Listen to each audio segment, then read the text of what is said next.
Finally, let's talk about the Maxwell speed distribution. And this distribution function is defined as follows.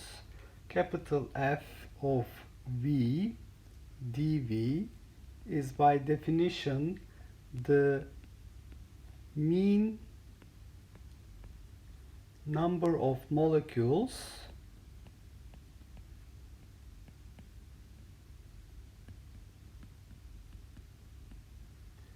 and it's again per unit volume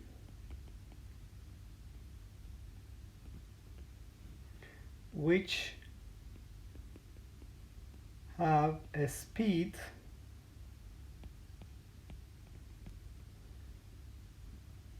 v, which is the magnitude of its velocity, in the range between v to v plus dv. And when we talked about Maxwell velocity distribution, so let's go back to Maxwell velocity distribution, we find that it's a constant multiplied by e to the minus beta mv squared over 2, which already has the speed in it, so it's the distribution will look similar to the velocity distribution. The only part that is going to change is this d cube v, so that's given as dvx, dvy, dvz. Now we're interested in the differential change in the speed dv. So this function f of v dv is the integral over f of v d cube v in the region of interest.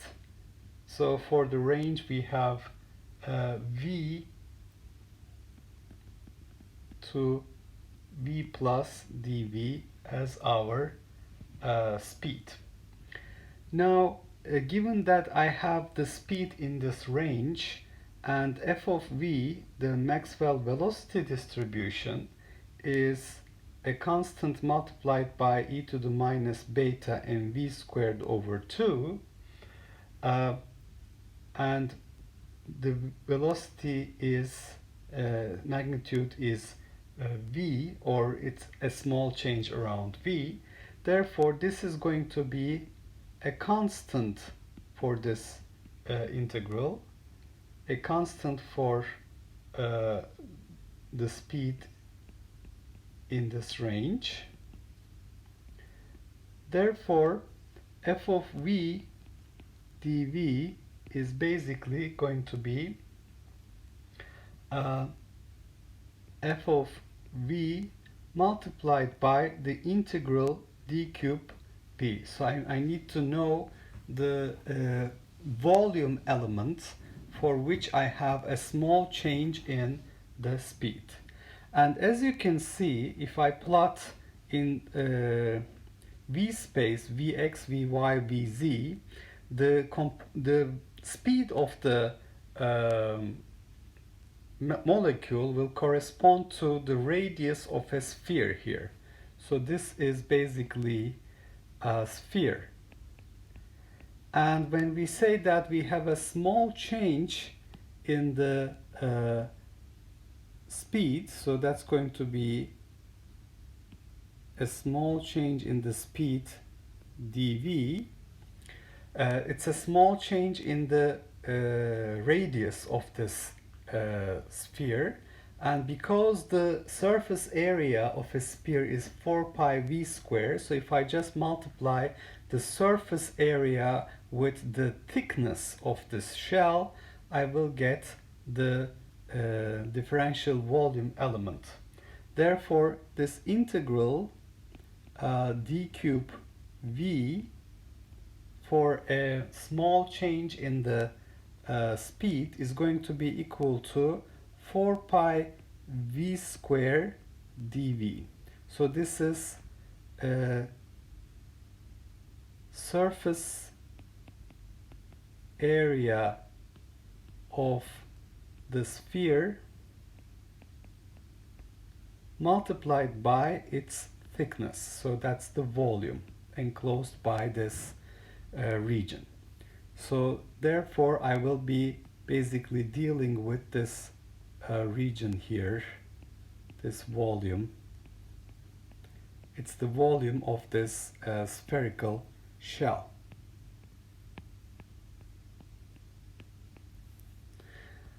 Okay, so I find that the Maxwell speed distribution should be f of v dv is this f of v, the Maxwell velocity distribution, multiplied by 4 pi v square dv. So it is 4 pi v square f of v dv. And if I substitute for f of v a constant multiplied by the Boltzmann factor, it's going to be 4 pi c e to the minus 1 over 2 beta mv square v square dv.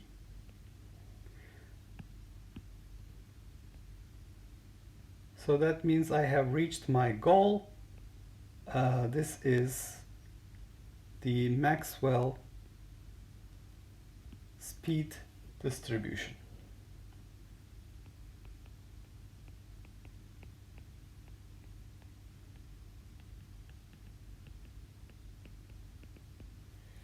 Now, I would like to talk about how to calculate this constant c here.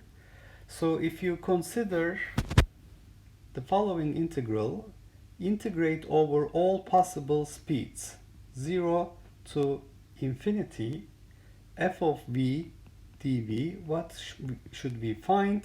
It's the number of molecules per unit volume, and capital N over v, number density, because the speed is, which is the magnitude of the velocity, is greater or equal to 0.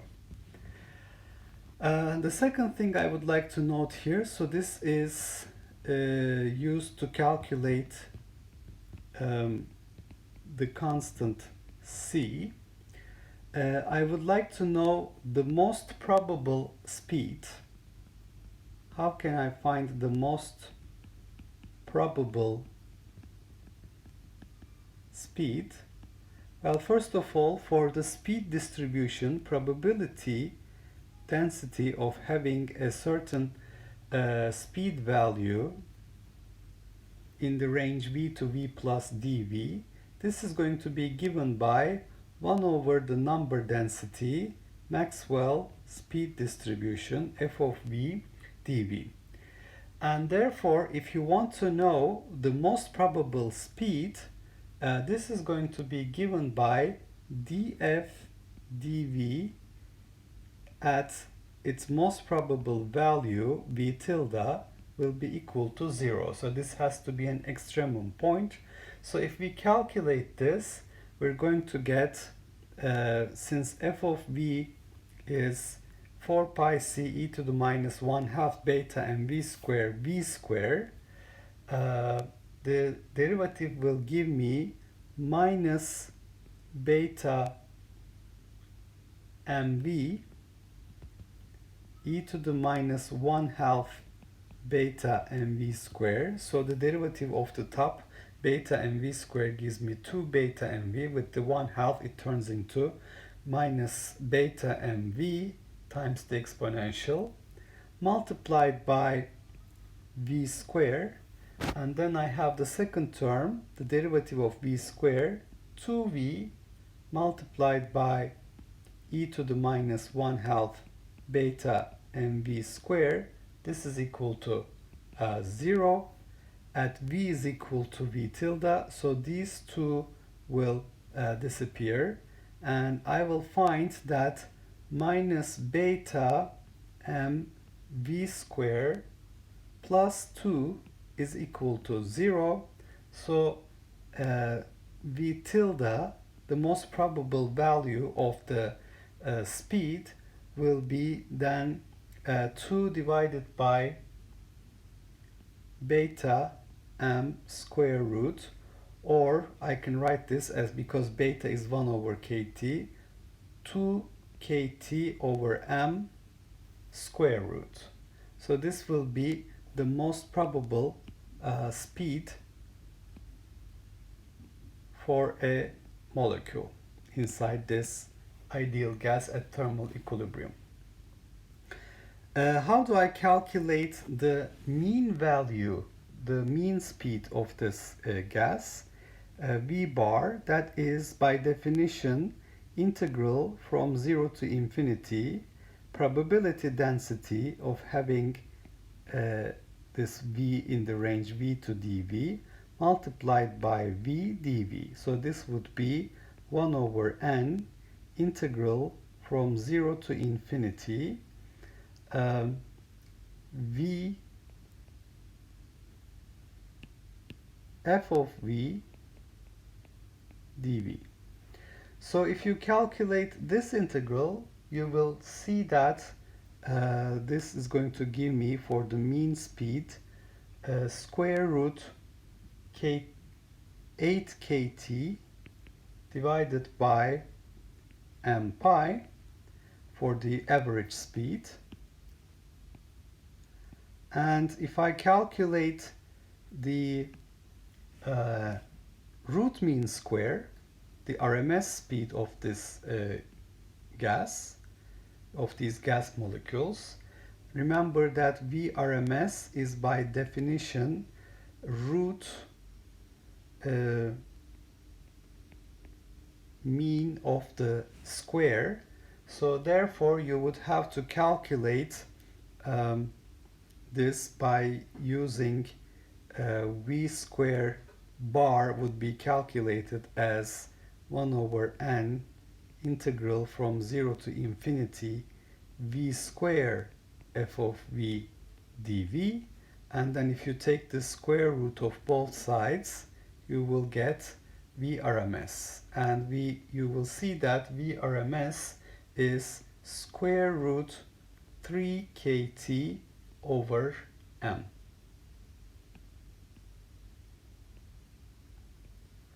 So if we plot this Maxwell speed distribution, as you can see here,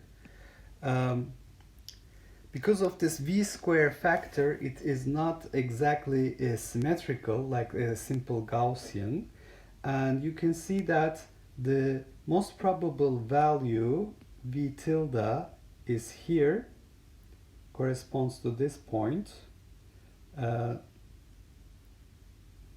This is for v tilde, and then the average value is here. Because of the asymmetry in the distribution, you will get the v bar value here, and on the other hand the RMS value will be at this point. So we see that for this distribution, the most probable value is less than, the mean value is less than the RMS value of the speed. And this is basically how we calculate these values. Now I want to look at what happens to this distribution as the temperature increases. So you can see here, as the temperature increases, the distribution gets wider. So this is increasing temperature in this direction. We have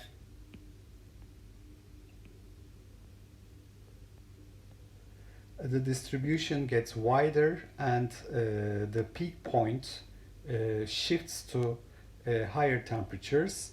So for example, if you look at the most probable value v tilde, that is square root 2 kt over m, increases as the temperature increases, and so you can see here the values the initial value, let's say, is this one, V tilde 1, and then we increase it to 1000 Kelvin, you get V tilde 2, and then we increase it to 2000 Kelvin, it is V tilde 3. You can see that the maximum point increases, but at the same time, the maximum point in the probability distribution decreases. So as the temperature gets larger, the probability of having the most probable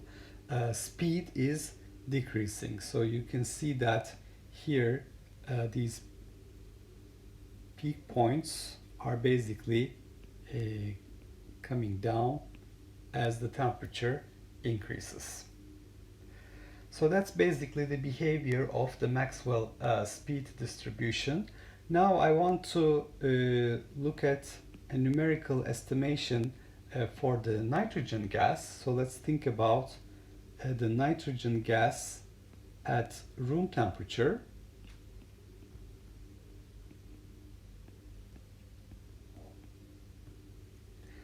So nitrogen molecular weight is 28 grams per mole. So we have the mass of one nitrogen molecule, 28 divided by Avogadro's number, 6.02 10 to 23, which is 4.6 times 10 to minus 23 grams, or 4.6 times 10 to minus 26 kilograms.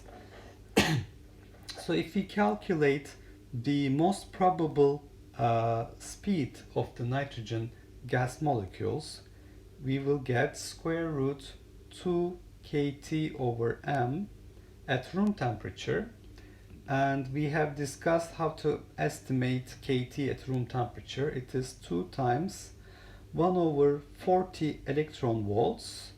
So I have to multiply it by the electron charge to convert it to joules, divided by the mass of one molecule, 4.6 10 to minus 26 kilograms.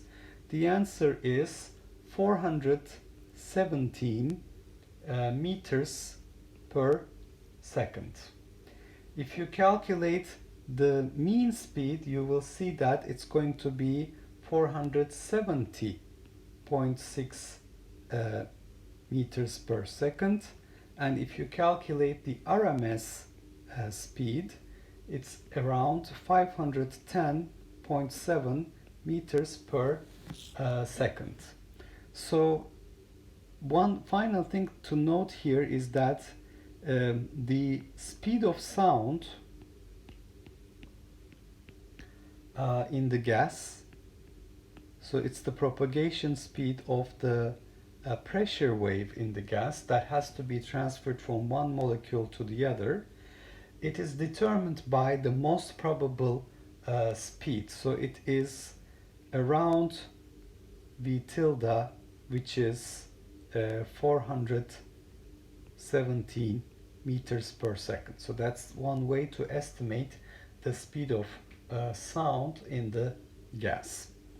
So we talked about the Maxwell speed distribution. The distribution function does not change for speed or velocity. There's already a speed in the distribution, e to the minus 1/2 beta mv squared. What does change is the volume, differential volume component, which was dvx, dvy, dvz.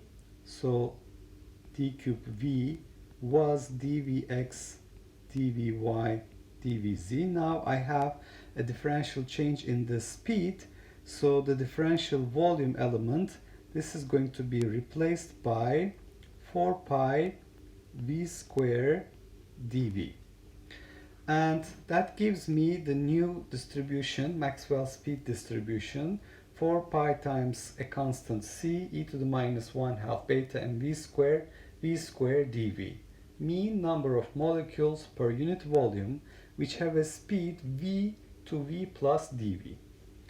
And I can find the value of the constants here, if you integrate from 0 to infinity all possible speeds, you will get the number of gas molecules per volume, capital N divided by V.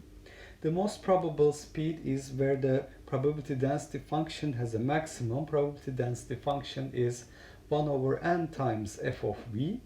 So if you take its derivative with respect to the speed and evaluate it and make it equal to 0, you get the most probable speed, square root 2 kt over m.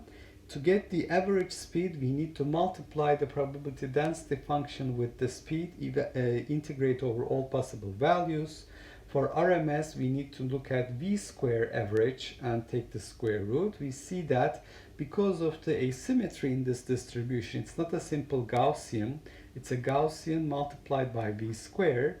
We have the most probable speed less than the average value, less than the RMS value of the speed. And as the temperature increases, all of these values will increase. At the same time, the probability distribution function will get flatter. So it's going to have a peak point which is less with progressive increase in temperature. And we have evaluated this most probable speed for nitrogen gas at room temperature and found that it's 417 meters per second, and that is roughly the speed of sound in the gas, because it gives me the most probable speed with which the gas molecules are moving, and therefore transferring the pressure waves, or allowing the pressure wave to propagate inside the gas.